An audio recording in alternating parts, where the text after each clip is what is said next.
जय हिंद, राम राम। बिंद के सभी सम्मानित सदस्यों को,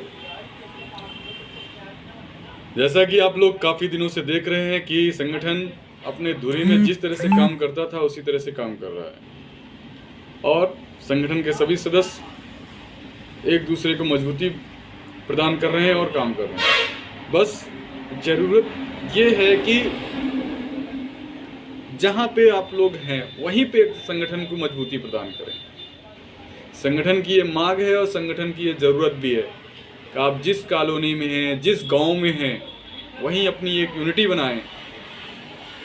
यूनिटी बनाएं और मजबूती प्रदान करें। जिस तरह से हमने फौज में जातीय धर्म नहीं देखा है और संस्था में काम किया है, उसी का एक ये पार्ट है संगठन भी। उसी भांत हम काम करें, तभी एक दूसरे की मदद कर पाएंगे। जो भी सदस्यगण ऐसा है कि वो मौजूद रहते हैं, उन्हें कोई सर्विस वगैरह नहीं कर रहे हैं, बिजनेस कर रहे हैं और अपना कुछ न कुछ यही काम कर रहे हैं, तो वो संगठन में बढ़ चढ़कर हिस्सा लें और काम करें। क्योंकि संगठन में जब आप काम करेंगे तभी आप आगे बढ़ेंगे। संगठित होकर काम करने से और भी मज़ा आता है। जरूरी नहीं है कि यहाँ की टीम नहीं पहुँची तो काम ना हो। आप वहीं एकत्रित हो जाइए और फिर काम करिए, पहुँचिए, सबकी मदद करिए।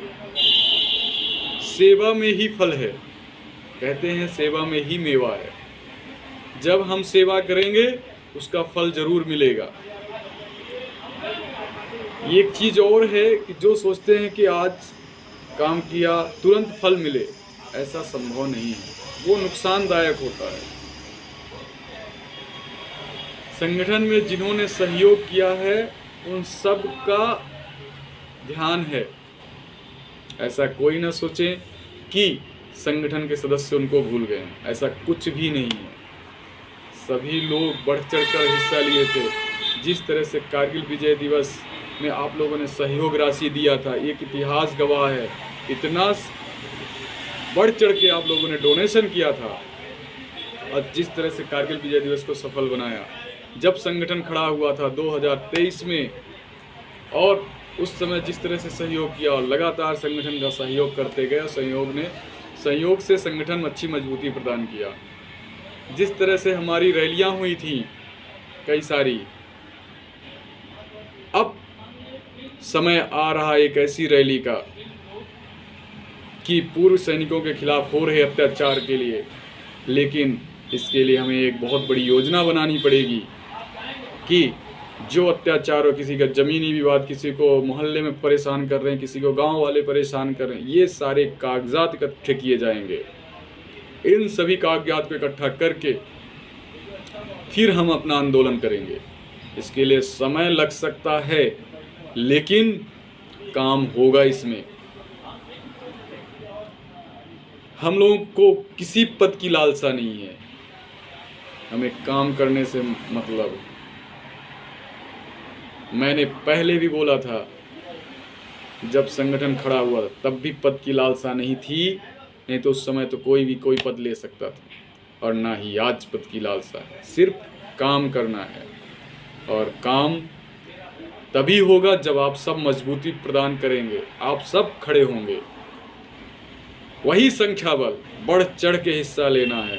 जैसे एक उंगली में ताकत नहीं होती है, लेकिन जब ये मुक्का बनता है तो सामने वाले का धड़ तोड़ देता है। वो हमको इस बिंद के क्षेत्र में वो मुक्का बन के उभरना है कि कोई भी आंख ना दिखा सके पूर्व सैनिकों को। इसलिए हम सबको उठना है। अब बहुत दिन हो गए, अब 2 साल होने वाले हैं संगठन को, अब 2 साल होने वाले हैं, तो अब ताकत बन के उभरना है। हमारा पूर्व सैनिक चाहे कोई भी हो, उसको सपोर्ट करना है, उसको ताकत देनी है। चाहे वो कहीं भी परेशान, उसको ताकत देने की कोशिश करनी है। मान लीजिए आज रीवा में है, कल मान लीजिए मौगंज में केस हो रहा है तो हम मौगंज में नहीं पहुंच पा रहे हैं, तो कोई वहाँ मौगंज के लोग इकट्ठा नहीं हो सकते हैं? होना चाहिए। मौगंज में अगर हुआ, गुड़ में हुआ तो गुड़ के क्षेत्र के जितने फौजी हैं उनको इकट्ठा होना चाहिए। मनगमा में हो रहा तो मनगमा के आसपास के जो फौजी हैं, अरे आप 50 आदमी इकट्ठा हो जाओ, उसकी अलग वर्चस्व होता है, ताकत होती है। हाँ, साथ में ये भी मैं बताना चाहता हूँ कि अपने ड्रेस कोड को ध्यान दें। संगठन की कैप ताकत है हमारी, ठीक है। आज जब कहीं कोई देखता है बोलता है ये संगठन से हैं, तो ताकत बन के उभरने के लिए हम सबको ताकत में एकत्रित होना पड़ेगा और मजबूत होना पड़ेगा, एक मुट्ठी में बंधना है। अब ज़्यादा बड़ा मैं अगर बोलता हूँ तो आप लोग बोलते हो लेक्चर बहुत बड़ा है, इसके लिए मुझे माफ़ करिएगा अगर मैं कुछ गलत शब्द बोल दिया हूँ। लेकिन जो उठा गिरा, उठा गिरा, फिर उठा और उठता ही जाएगा, ये है फौजी संस्था, उसे कहते हैं फौजी संस्था। जो कभी हार ना माने वो होता है फौजी। जुनून होना चाहिए, बस एक वो जुनून भर के उभरना चाहिए। हमारे जुनून को जगाना है कि हम फौजी हैं, हमारे अंदर जाति पाति नहीं, हमारे अंदर एक ही जाति है, फौजी, सिर्फ फौजी जात, बस, तो हम एक हो जाएंगे। जय हिंद, राम राम। सैनिक एकता जिंदाबाद।